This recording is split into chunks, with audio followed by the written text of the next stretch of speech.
Andy Jordan, thank you very much for meeting with us. Oh, you're welcome, thank you. Could you start off by giving us a bit of history on Jordan's, the American bar? Why is it? Oh, thank you. Why it was called the American Bar, is it? Yeah. There was on the right hand side of the building there was Northwestern Railway Union Company, and they used to sell tickets. You know, they sold them for several destinations, but one of the destinations was for the boats going to America. Now, at the time, they took the sailing ships and sailed to Southampton and took the steamships from Southampton to America. So it became known then as it was the Parade Hotel and American Bar, and that's back in the 1800s.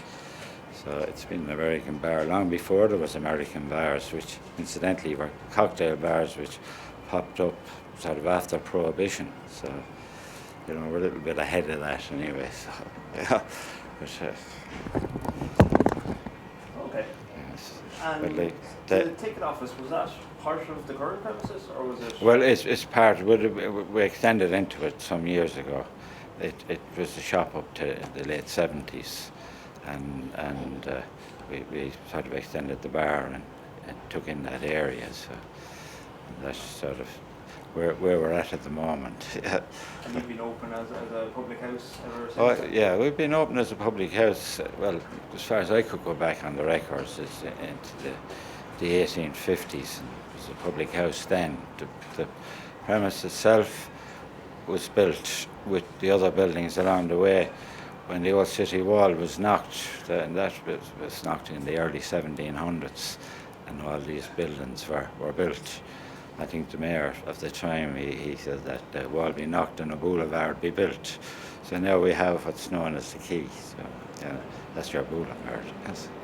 Brilliant. And over the years, what kind of so the Quays back when you were a young fella growing up, I mean, were you working here, I suppose, when you were young, or did you go into trade?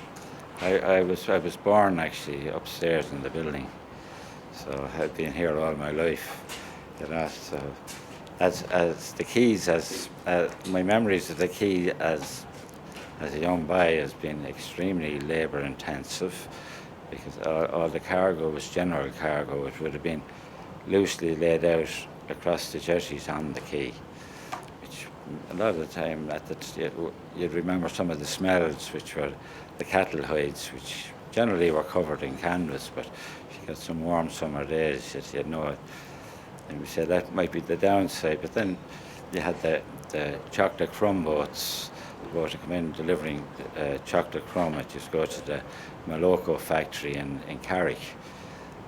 And the quay would be fairly intense with children when that boat was around, because chocolate crumb was a prized capture if you could get some, like, you know, and there was always a broken bag around somewhere, and maybe a docker, or you could slip in and sort of get a little bit of it. So, but everything was done by hand. Everything had to be lifted by hand. Even the ships themselves were loaded by truck. They used to have the old truck with the steel wheels. I remember as a child not being able to lift them, and they would take half a ton. They'd bring it up to the ship, and by ropes they'd load the ship. I remember a great story some of the older guys told me about a guy named Johnny Bergen. He used to pull these trucks, and another guy behind him pushing, and the wheel fell off. And it was a wooden jetty at the time. And they said, Johnny, he says, the wheel has fallen off. He says, I said, don't mind, Mickey. He says, we'll pick it up on the way back. You know, and he left the groove the whole way up to the unloading point. Yeah, so, you know, they generally were very labour intensive. And then later on it started to grow into container transport. And at that stage, that's when a lot of the containers had moved across river over to where Belferry had their spot, which is now down in Belport. But a lot of the cargo used to to go that way, you know. And some of the ships that had these cargoes, just to take general cargo, they also took passengers and took cattle as well, you know. You had a few very famous ships called the Rockabill and the Tusker with the Clyde Shipping Company, and they had a number of passenger berths. I think the Tusker had 6 and the Rockabill had about 10. So, you know, there would be people coming over and back, and that's how my parents came here. They came here on the Rockabill, you know. That's a lot of the, and the guys used to slag him about coming over the bridge. He said, I never came over the bridge. He says, I came up the river. So, anyway. Whereabouts were they from originally? They were from County Carlow, both of them, but they had spent the years before the war and during the war in Liverpool. And they were there for most of the bombings in Liverpool during the war. Yeah, so I remember speaking to my mother about it, and she said that they never went into shelters. They said there was more people killed in shelters during the bombers because the bombings, the shelters were old, and if they got a direct hit, they'd collapse. You know, so. But my father said that he had a pub on the docks in Liverpool. It's called Boundary Street, which is now all the new development in the ritzy area of Liverpool. But he said it was very, very rough there, and he couldn't rear a family, which sort of was his intention at the time. So, I had 2 sisters born there, and I was the first born here.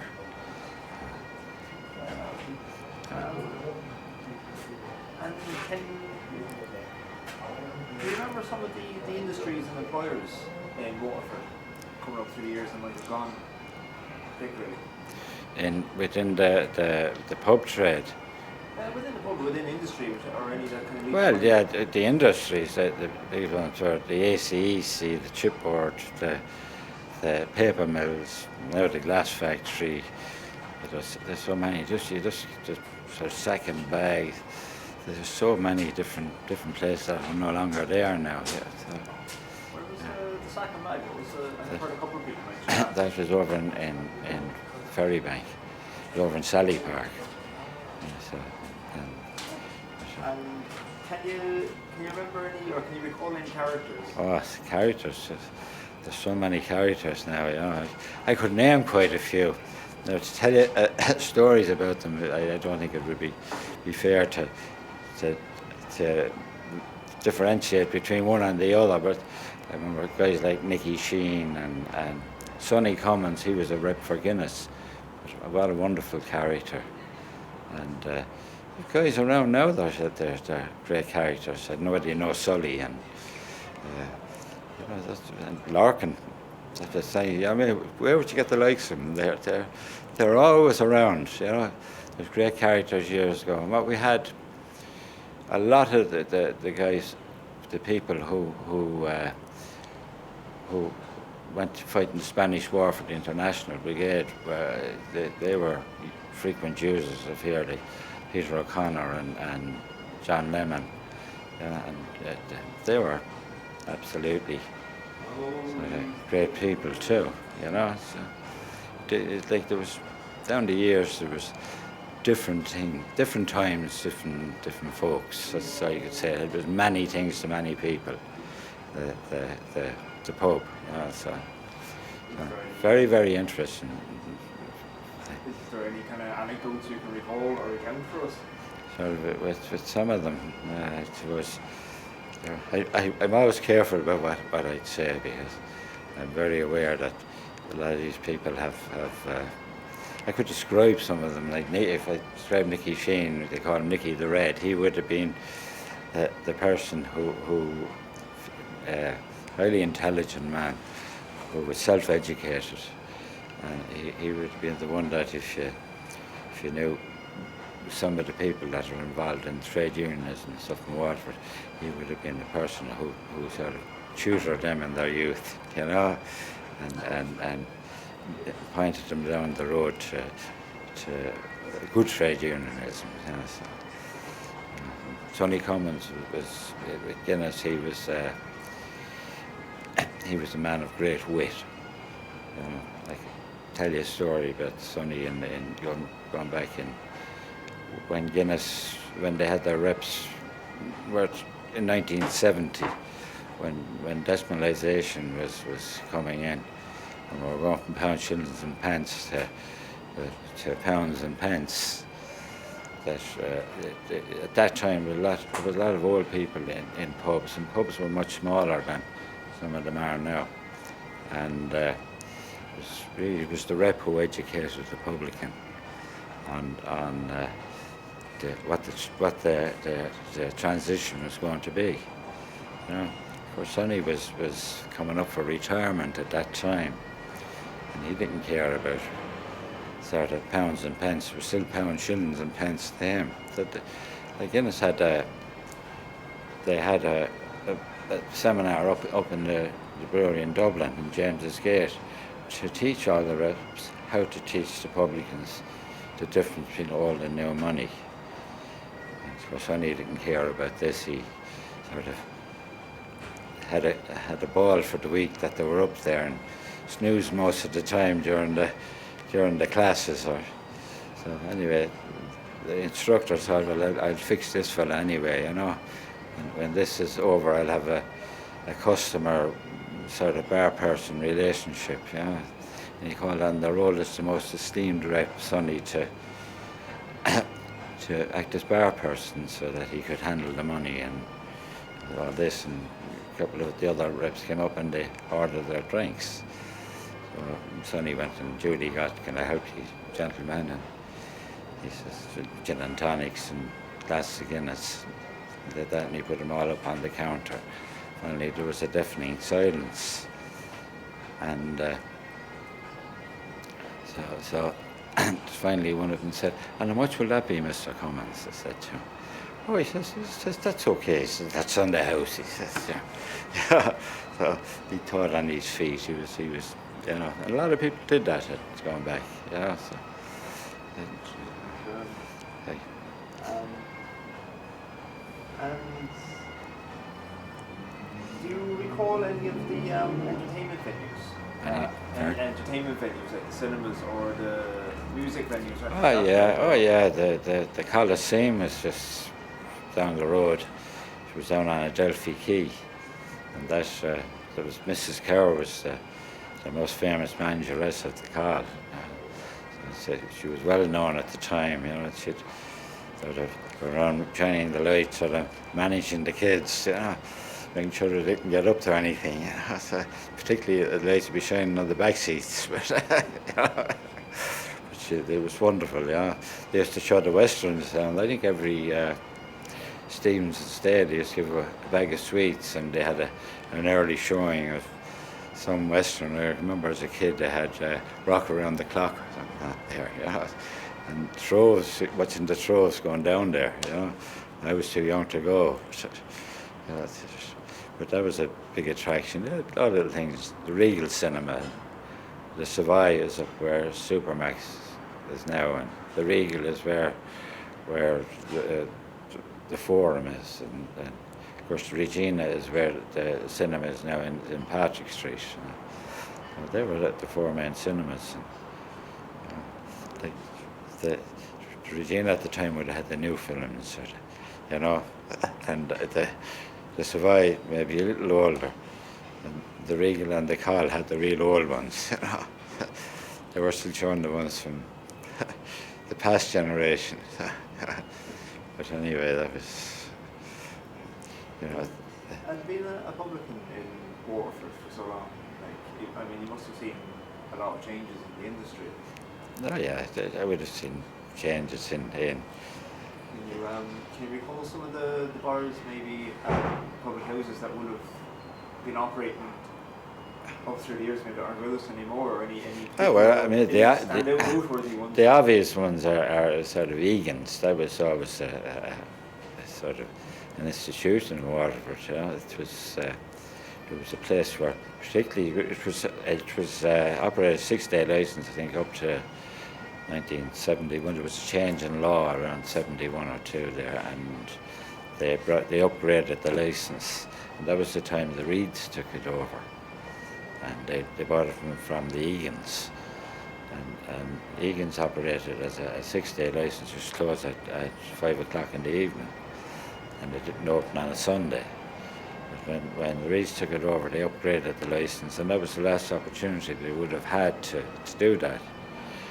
There was one or two pubs closed at that time because they didn't want to upgrade. There was one of them up in Henrietta Street, which was McCarthy's, was known as the Hole in the Wall, and that was owned by old Larry McCarthy, who incidentally was the last ferryman to row the boats. The old ferry used to operate across the river. He used to row it, and I knew Larry as a young boy when he was an old man. You know, he was in his 80s, and I was in my sort of 13, 14 at the time, you know, sort of thing. But yeah, there was lots of changes in Waterford. Was primarily, when I was a child, was primarily a large bottle town, and I mean large bottle was 95% of the products sold was large bottles, and primarily large bottles of stout, and they would have been corked bottles that had cork before the introduction of the old TT, or the tin top as they call it. And the cork bottle, they always had a corker on the counter. You'd put it forward into the bottle and push it back. And I remember getting up on a case so that I could do that as a child. And then that was the time when people used to bottle their own stout. And like times like Christmas, when they'd be bottling a bit extra, the stout would come into real condition really after Christmas. It'd be sort of in tip-top condition. But if you bottle a bit too much of it, the corks would start to pop. As if you build up of gases in the bottle to be coming into real sort of over-conditioned, but one hell of a bottle of stout. And you just have to put weights on the top of the bottles to keep the corks in the bottle. You know, so, but then sort of, that was the time that things were evolving. They were already evolving then. Like, they were starting to look at how to introduce bottled stout and put it into coolers and things like that. So modifications had to happen to stouts and beers that were being sold here, that you couldn't allow any sort of very cold conditions to get at them, because the process of the stout would be reversed. It would go back from having a beautiful head to having a flat head. Of course, all this time, Guinness were now in the process of modifying their products, you know, so to get them into, because in other countries, particularly in America, they already had cooled and chilled beers, you know. So it was only natural that over the process of time that we were going to follow that, and that's what young people wanted. So. You mentioned a minute ago there about Larry McCarthy, the last ferryman. Yeah. Do you have any strong recollections of him? No, just as an old man, we didn't speak many words, you know, but never about the pub business, or never about the ferries, you know. So because we used to play up around all the streets here, and Larry used to sit up in High Street, because Cook Lane was still there at the time. Well, the cleared site of Cook Lane was still there. This would have been in the sort of early 60s, and the sun shone through, so he'd sit there and sort of take the sun in, you know. But that's my sort of recollection. Larry had always been sitting there in the sun, you know. So yes. And then he turned around and said to us, we sat on a damp patch of the wall, "You won't sit there, young fella," he said, "you get piles." Yeah. So, that was, yeah. And just as a final question, you're saying, what kind of games would you have played when you were young? When I was young, I played soccer. I didn't play that much sport when I was young. I played soccer. It was probably the game I played most, because I played for Crusaders for a while. But then when I started to work, and I started to work here when I was pretty young, and I didn't have time for soccer. I wouldn't be off on a Sunday when the games would be on, things like that. So I didn't play for a long time. I used to play a lot of, we used to have street teams that we'd have, and we'd play one another, and at times when we had time, you know. But the game I was really interested in all my life was cricket. I loved cricket, and I still do. We played it for nearly 20 years here. We had 2 teams. We did very, very well in the 20 years that we played. And unfortunately, we ran out of place to play. And that was one sort of excuse. The other one is that we're starting to turn up with the walking sticks instead of the bat. We're becoming a team of geriatrics, so, you know, and it was the older people were more interested than the young people, you know, because young people were they played multi-sports, and generally it was difficult to keep them at the one sport. So we were the poor neighbours when it came to soccer and Gaelic and stuff like that, which was fair enough, you know. Do you recall the soccer teams used to be up in the Rundle Square? Oh yeah, well, we played in Cook Lane. We play on the street up there. But it generally was a group of local guys, people that lived in the area. Of course, at that time, the whole area was full of people that, like, even all the businesses along the quay, families lived over them all. They weren't just a business; they were a home as well, you know. And every street had families, so there was lots and lots of people. And you know, I suppose one of the things now that when you reflect on the town in the night, that there wouldn't be many people walking around. You'd never see anybody with a pram or anything walking around. But like when I was young, there was people with prams going around, looking in shop windows and what have you, because it was family intensive. There was people living everywhere, and there was always people walking around. So, and that was the time. It wasn't just because now Egan's has closed, but at that time, if you remember, I said earlier that Egan's only open till 5 o'clock, so they wouldn't have been open then anyway, you know. But there was a lot of people lived within the city, and of course then as the city evolved, you had the Lismore Parks and the Dunmore Road and the Ballybricken and sort of Rockingham. All that area had already started to develop in that area, but Ferrybank, people moved out, you know, I suppose to allow the city to reinvent itself and update itself, you know. But they never really came back. What sort of came back in were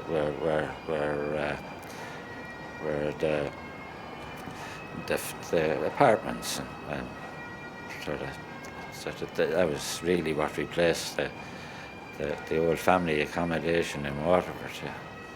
Well, it's a good thing or a bad thing. I'm not going to make a comment on that. So,